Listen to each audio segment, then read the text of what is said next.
Hi friends, அஸ்ஸலாமு அலைக்கும். இன்றைக்கி 10 நிமிஷத்தில் பீஸா நம்ம கோதுமை மாவில் எப்படி பண்ணலாங்கிறது பார்க்கலாம் வாங்க. பீஸா பண்ணுறதுக்கு ஒரு பவுல் எடுத்து வச்சுருக்கிறேன். நம்ம எந்த அளவுக்கு மாவு எடுக்கிறோமோ அந்த அளவுக்கு தயிர் எடுத்துக்கணும். இப்போ இந்த அளவுக்கு நான் மாவு எடுத்துருக்கிறேன். இப்போ மாவு வந்து ஒரு பவுலுக்கு போட்டுடலாம். கோதுமை மாவு எடுத்த அளவுக்கு தயிர் எடுத்துருக்கிறேன். தயிர் இப்போ ஊற்றிடலாம். அரை ஸ்பூனு உப்பு போட்டுக்கலாம்.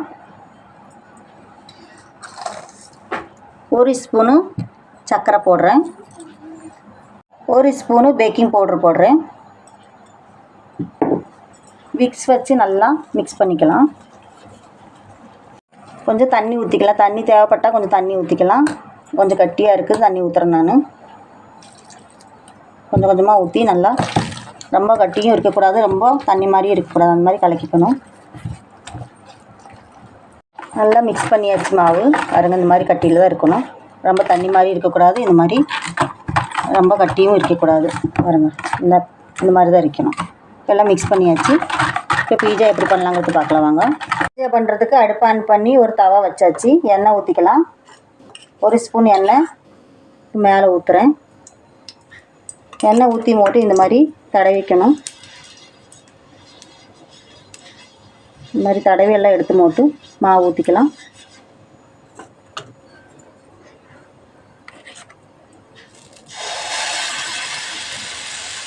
மாவு ஊற்றிட்டேன்.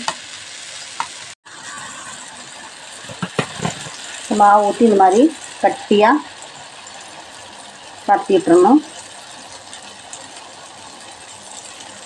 1 ஸ்பூன் எண்ணெய் வந்து அப்படியே சைடில் ஊற்றிடணும். ஊற்றி போட்டு ஒரு 5 நிமிஷத்துக்கு அப்படியே மூடி போட்டு வச்சிடலாம். நோ ஃப்ளேம்லேயே வச்சிடணும். அடுப்பு ஃபாஸ்ட் வைக்க வேண்டாம்.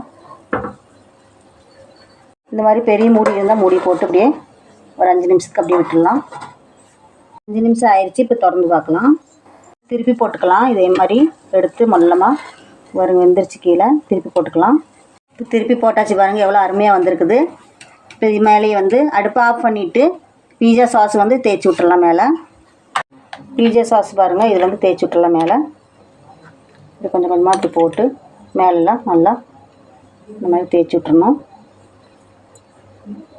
சாஸு எல்லாத்தையும் தேய்ச்சாச்சு பாருங்க. இது வந்து சீஸ் போட்டுடலாம். மேலே சீஸ் வந்து கொஞ்சம் கொஞ்சமாக மேலே போட்டுடலாம்.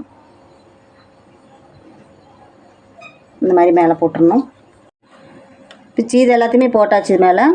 இது மேலே வந்து கொஞ்சம் குடமிளகா போட்டுக்கலாம். இங்கே பாருங்க, குடமிளகா இந்த மாதிரி கட் பண்ணி வச்சுருக்கிறேன். தக்காளி இதே போல் கட் பண்ணி வச்சுருக்கிறேன். பெரிய வெங்காயத்தை இந்த மாதிரி கட் பண்ணி வச்சுருக்கிறேன் பாருங்க. இது எல்லாத்தையுமே நமக்கு மேலே போட்டுடலாம். இந்த மாதிரி ஒவ்வொன்றா இந்த மாதிரி வச்சு விட்டுடலாம். குடமிளகா வச்சாச்சு. இப்போ வெங்காயத்தை வச்சிடலாம். இந்த மாதிரி இது பாருங்க, இந்த மாதிரி சைடில் எல்லாம் அப்படி ஒவ்வொன்றா வெங்காயத்தை வச்சு விட்டுறணும். எல்லாத்தையும் வச்சாச்சு. இப்போ தக்காளி ஒவ்வொன்றா இந்த மாதிரி சைடில் வச்சிடலாம். எல்லா தக்காளியும் இது மாதிரி போட்டுடலாம்.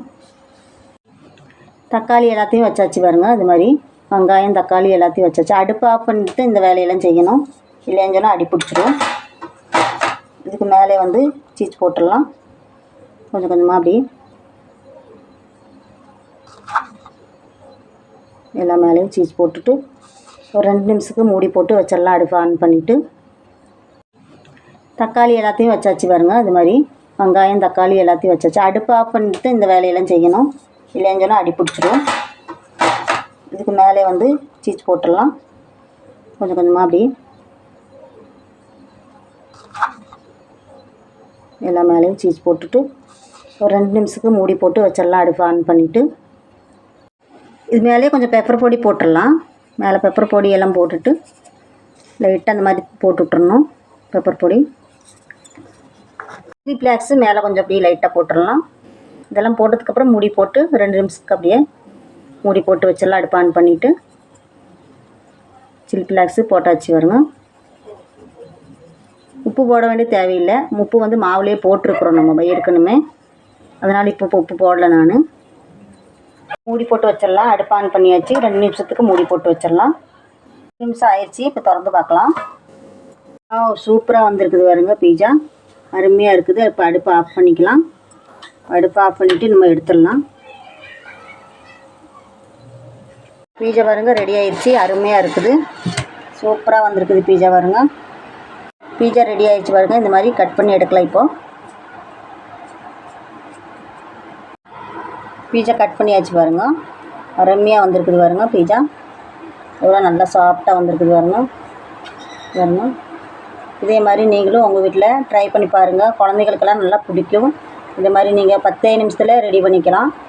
இந்த மாதிரி நீங்கள் பீஸா ரெடி பண்ணி குழந்தைகளுக்கெல்லாம் கொடுங்க, நல்லா விரும்பி சாப்பிடுவாங்க. அருமையாக இருக்குது. இதே மாதிரி நீங்களும் உங்கள் வீட்டில் ட்ரை பண்ணி பாருங்கள். உங்களுக்கு இந்த வீடியோ பிடிச்சிருந்தா லைக் பண்ணுங்கள், ஷேர் பண்ணுங்கள், மறக்காமல் சப்ஸ்கிரைப் பண்ணுங்கள். பக்கத்தில் இருக்கிற பெல் பட்டனையும் கிளிக் பண்ணிக்கிங்க. அப்போ தான் நம்ம போடுற வீடியோ உடனேக்கு உடனே உங்களுக்கு வந்து சேரும்.